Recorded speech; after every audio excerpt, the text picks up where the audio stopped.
C'est Dr Youssef Hminet, président du syndicat de médecins dentistes de Taza et région. C'est dans le cadre de la formation continue que le syndicat des médecins dentistes du secteur privé de Taza et région, en collaboration avec les laboratoires Sanofi Aventis, organise sa première table ronde animée par le professeur Si Ahmed Chkoura sous le thème échecs et complications en chirurgie buccale et en implantologie, prévention et prise en charge. Nous souhaitons la bienvenue à tous les confrères venant de Taza et région. Nous souhaitons la bienvenue à tous les confrères venant de Taza et région, ainsi que les médecins du secteur libéral. Cette table ronde est une occasion d'échange scientifique et de retrouvailles. الرحمن الرحيم. دكتور أحمد شكورة، اختصاصي في جراحة الفم. اليوم المحور ديالنا في أول دائرة، في أول طاولة مستديرة، هو les échecs et les complications en chirurgie buccale et en implantologie، يعني المضاعفات في حالة الجراحة، جراحة الفم وزراعة الأسنان. غادي نتطرقوا لمجموعه ديال المواضيع اللي غادي تهم طبيب الاسنان بصفه عامه والطبيب اللي تيمارس الجراحه وزراعه الاسنان بصفه خاصه، باش نساهموا بالنهوض بهذا التخصص هذا بجراحه الفم والاسنان في المغرب بصفه عامه وفي المنطقه ديال تازا بصفه خاصه ان شاء الله. الدكتور مفتاح محمد، طبيب جراح الاسنان، ممارس منذ سنة 1985 بمدينة تازا. اليوم نستضيف الأستاذ أحمد شقرون، المتخصص في جراحة الفم والفك والوجه، وهذه مبادرة أولى يقوم بها أطباء الأسنان بإقليم تازا لشرح المشاكل التي يعانيها طبيب الأسنان أثناء القيام بعمليات الجراحة في الفم، المشاكل والحلول التي يمكن أن يقوم بها. ونتمنى أن يكلل هذا اللقاء بالنجاح، وجمعية ممثلة لهيئة الأطباء في مدينة تازا مصممة على القيام بلقاءات متكررة في المستقبل القريب. وشكرا. بسم الله الرحمن الرحيم. نحن مجموعة الأطباء الأسنان في إطار الندوات العلمية اللي كتقوم بها جهة بكناس، تازا وفاس وبولمان والنواحي.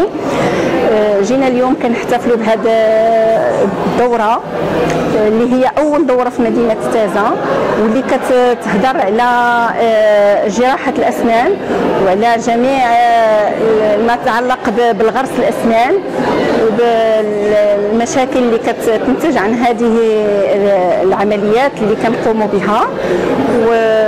والحمد لله هذا شرف لجميع الأطباء، وزعما خاصة حنا جينا من مدينة فاس، جينا وخدينا الطريق، وهذا الشيء شرف كبير لنا باش نمثلوا لاصحاب نقابة أطباء الأسنان مع النقابة ديال تازا وبيان سور الناس الجوار، وتنشكركم. Je suis avec vous aujourd'hui pour la première fois à Taza pour animer la première ronde pour le syndicat de Taza. C'est une grande responsabilité aussi, mais une grande fierté pour moi d'être avec vous pour la première table ronde. Voilà. Donc ici je suis venu pour parler des échecs et complications en chirurgie buccale et en implantologie. Donc c'est un thème qui est un petit peu délicat parce que on sait que ce genre de thème n'attire pas vraiment les chirurgiens dentistes, parce qu'on aime parler que des choses, des bonnes choses, des choses qui encouragent, des choses qui facilitent la tâche, des choses qui vous disent allez, il n'y a pas de souci, faites ce que vous voulez en chirurgie, il n'y a pas de problème, mettez ça, appuyez ça, il y a plein de recettes pour faciliter la tâche. C'est vrai qu'il y a plein de recettes, mais des fois il faut connaître les limites de ces recettes en chirurgie buccale et en implantologie. C'est pour cela que je vais commencer par classification des complications. Voilà. Selon cette classification, on voit que le type 1, c'est une déviation d'une évolution post-opératoire normale, sans nécessité de traitement. Vous faites une chirurgie buccale, vous avez un œdème, vous avez un enflement. Peut-être qu'il n'y a pas nécessité de faire l'intervention même médicale. Le type 2, c'est une complication qui nécessite un traitement pharmacologique, transfusion par exemple. Type 3, complications qui nécessitent un traitement chirurgical ou interventionnel, sous anesthésie générale, sans anesthésie générale, pardon, et puis sous anesthésie générale. Et puis il y a d'autres complications, telles que les complications aristotéliques, et on termine avec le risque de décès du patient. Voilà. Donc actuellement, on commence à faciliter les choses, on regarde des vidéos sur Facebook, YouTube, Google, et puis on se dit, je peux faire ça. Le problème, c'est que ni Google, ni Facebook, ni YouTube ne sont faits pour former, ils sont faits pour partager, mais pas pour former. Il y a plein de choses qui passent inaperçues si on les explique pas. Il y a même cette information qui fasse conférence, formation, tout, qui facilite la tâche avec une tendance commerciale. Si vous utilisez ce produit-là, vous n'aurez pas de problème. Utilisez ce produit-là, il n'y a pas de... Si on utilise cet implant-là, zéro échec. Si on utilise ce produit de comblement, vous n'aurez pas de problème. Voilà, donc, si on ne respecte pas les règles, on peut tomber sur des échecs comme ici. Voilà. Et si on part qui n'est pas correct, peut-être que la reprise prothétique ou chirurgicale ne sera pas facile et va donner même aussi un échec par la suite. C'est pour cela que je dis toujours qu'il faut bien sélectionner, il faut bien étudier le cas avant de faire une chirurgie, de poser un implant, de faire une prothèse supra-implant. Donc on va commencer par les complications qui sont en rapport avec l'état de santé générale. Par exemple ici, une patiente se présente avec ça. Elle a fait l'extraction 2 à 3 mois avant de venir chez moi. Et puis je l'ai mis sous antibiothérapie pour réduire l'infection avant d'intervenir chirurgicalement. Et vous voyez bien que les alvéoles sont restées comme elle était avant l'extraction, il n'y avait pas de cicatrisation osseuse. Voilà, sur la radio, une alvéole qui est vide. Regardez bien la réaction périostée qui va aggraver, qui va rendre notre prise en charge. Là, ces patients-là, ils sont sous biphosphonate. Avant même la chimiothérapie. Avant la chimiothérapie, avant l'administration de biphosphonate. Mais ça, il faut que les oncologues, eux aussi, soient motivés, sensibilisés pour ça. Actuellement, on voit de plus en plus d'oncologues, de rhumatologues qui nous envoient leurs patients pour faire une prise en charge dentaire avant d'administrer les biphosphonates. Mais avant, 3-4 ans avant, on recevait des patients qui ont déjà pris des biphosphonates, surtout par voie intraveineuse, qui sont les plus brutales, et qui vient avec le nom à extraire. Avec un INR supérieur à 4,5, elle a eu cette hématome, une extraction avec alvéolectomie chez un patient dont l'INR est supérieur à 4,5. Là, il faut au moins avoir un INR inférieur à 4 avant de prendre en charge cette patient. Un patient diabétique mal équilibré, région, c'est la 28 qui est responsable de la douleur et tuméfaction. Donc le médecin dentiste, qu'est-ce qu'il a fait? Il a prescrit des antalgiques, bain de bouche, et puis... Alors que dans certaines situations, on peut avoir une évolution d'une infection dentaire, une cellulite qui va migrer vers l'œil, comme elle peut descendre vers le bas, vers le médiastin par exemple. Et l'infection, elle va avoir une infection oculaire de point de départ de l'enfant. Et bien sûr, si on ne fait pas un déclenchage dentaire, ce traitement ne peut pas être quelquefois très répandu.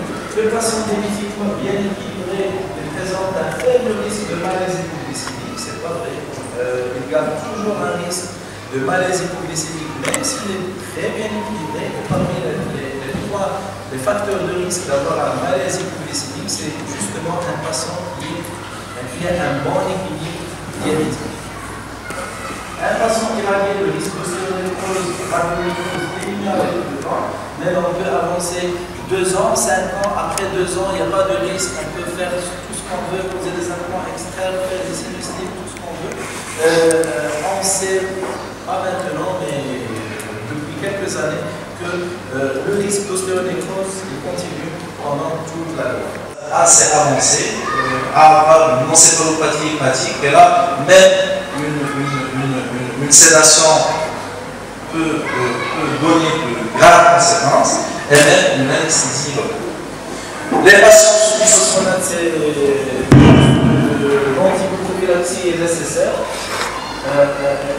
La nécrose sous biphosphonate, la nécrose sous ostéoradionécrose, elle n'est pas liée aux antibiotiques. Ce n'est pas une infection, ça n'a rien à voir avec l'infection. Même si vous donnez des antibiotiques, diagnostic histologique, un carcinome. Donc à chaque fois, il faut apprendre à reconnaître quelques signes radiologiques de lésions malignes. Et puis en fonction de ces signes radiologiques, on s'oriente vers une lésion bénigne ou une lésion maligne. Mais de toutes les façons, il faut faire une biopsie, exérèse ou biopsie incision et envoyer la lapate. L'erreur ici, c'est de venir inciser, cureter et envoyer le patient. Il y a l'erreur, mais intervenir et cureter, envoyer la lapate, ce n'est pas une erreur. Parce qu'on a déjà posé le bon diagnostic. Patient 58 ans, hémodialysé, tuméfaction depuis 1 an, extraction de la 34 avec un curetage de la lésion sans anapate et puis ça a récidivé. Déjà, je vois cet aspect-là qui n'est pas très amis. On intervient, on peut blesser le patient. Parce qu'on voit de l'hystérie et on peut aussi de blesser le patient la lèvre ou la gencive. Donc, ça arrive à tout le monde. Ça arrive à tout le monde. Là, des fois, même des fois, vous travaillez avec votre assistante, vous légez un instrument, et puis il vous donne l'instrument avec la partie tranchante. Atteignez le ciseau, atteignez le laser, atteignez un autre instrument. On peut utiliser ici. On met le ciseau, on peut se le dès l'instrument tranchant, dès il t'apparut. Jamais. Les confrères qui ont contacté, le problème des implants en dentisterie, c'est que on assume toutes les complications. Même les complications, on a déjà la j'ai posé un implant, il y avait une échec. Tous les hachemins, tous les patients, c'est un échec. L'implant est bien posé, vous avez posé 3 à 4 patients, 3 à 4 implants, 2 implants, ça marche, mais un implant, il y avait un échec. Le même type d'implant, le même os, c'est normal, ça arrive à tout le monde. Le problème bien les dentistes, on veut qu'on ait zéro complication, zéro procédure. J'ai posé des implants avec une vitesse de 1200 tours, j'ai oublié de réduire la vitesse, j'ai eu des déchirures au niveau de la muqueuse, j'ai dérapé, j'ai fait tout. Et je vais faire tout. Donc ça arrive à tout le monde. Celui qui dit que je ne fais pas de complications, c'est quelqu'un qui ne travaille pas. Donc pas de complications et on me présente les choses, les belles choses. On a toujours des complications, des choses que peut-être que j'aurais dû faire ça et pas ça. Peut-être que j'aurais dû poser cet implant ici mais pas ici. Ça arrive à tout le monde, mais il faut apprendre des complications, apprendre des échecs et se contrôler et se dire que je continue toujours à apprendre, même les noms de sagesse, chose que je fais d'une façon routinière. Mais la prochaine fois, si j'ai ce type d'inclusion, je ferai ce type d'incision. J'apprends toujours. On apprend toujours. Parce que là, vous avez ce dossier. Mais là, vous n'avez pas de dossier. Vous avez un épithélium inflammatoire, une inflammation chronique, donc ça ne va pas se signifier. Donc, le jour de l'intervention, une incision, je vois bien ce que je suis en train de faire. Un trou avec l'épithélium, je l'ai curté. La boule de Micha, je ferme. La boule de Micha qui est là, disponible. Voilà. Donc, et j'ai fermé. Quelques semaines par la suite, une fermeture complète de la communication du fossé musicien. Sans mettre de produit de comblement, on peut faire une reconstruction osseuse par la suite. Lorsque vous avez une infection, vous avez une lésion chronique épithélialisée, il faut intervenir sur l'infection, il ne faut pas se casser la tête avec. On ne complique pas la prise en charge. La prise en charge va être la plus facile, tout le monde doit. Une extraction dentaire, c'est une question de force et puis ça donne ce type de fracture. L'extraction de dents, ce n'est jamais une question de force. Un grand dégagement osseux pour l'extraction d'une canine incluse et puis ça a donné une fenestration. Donc toujours lorsqu'on fait une extraction d'une dent incluse, il faut toujours essayer de garder le maximum d'os et d'extraire que là. Voilà, on a perdu au niveau de l'os. Donc on n'a pas vraiment fait un grand fraisage osseux. C'est pour cela que maintenant on peut faire une régénération osseuse guidée, mais en gardant le maximum de parois osseuses. Et puis vous faites une canine incluse palatine. Une fois la patiente est semi-debout, vous réglez le fauteuil en position de repos, position 0. Vous avez du saignement au niveau de la narine. C'est logique parce que vous avez fait une communication du cours nasal. Ça a saigné au niveau parce que la patiente était en décubitus comme ça. Ça a saigné au niveau de la cavité nasale. Mais une fois debout, ça va, c'est logique. C'est pas grave. Ici, c'est une lésion, on a fait une décompression. Et puis, c'est bon là, c'est bon qu'on fait. Et puis, le tube de décompression est parti dans la lésion. C'est pour cela que la chirurgie peu invasive ne signifie pas qu'on a autre compétence en chirurgie. Parce que lorsque je fais une chirurgie peu invasive, une décompression par exemple, si le tube passe au niveau de la lésion, je dois avoir la compétence d'aller chercher le tube pour l'enlever. Et donc, si le tube, je fais la décompression, ça ne marche pas, ça se complique, je l'envoie chez un autre confrère. Là, la relation avec le patient, ça ne va pas bien se terminer.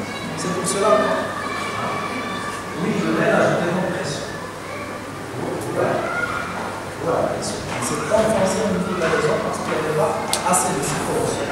Donc, lorsqu'on fait une intervention, il faut assumer les suites.